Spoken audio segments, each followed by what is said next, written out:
জামাতের আমির আসতেছে আমার পাড়াতে, ওটা আমার পাড়াতে। আমি অলরেডি আমার পাড়ার মানুষজনকে বলে দিচ্ছি, ওনারা আমাদের মেহমান। আর হোসেনপুরের মানুষ, ধানবান্দির মানুষ, এরা জানে মেহমানদারি করতে। তাদেরকে তারা যেন সম্মান পায়, সম্মান নিয়ে যেতে পারে, সেই ব্যাপারে সবাইকে সজাগ থাকতে পারে।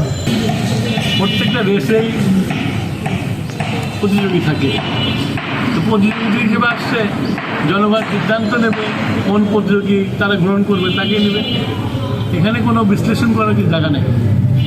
তার দল যাদেরকে ভালো মনে, তাদের আমার দল আমাকে ভালো মনে আমাকে দিয়েছে, তাদেরকে ভালো দিয়েছি আমরা।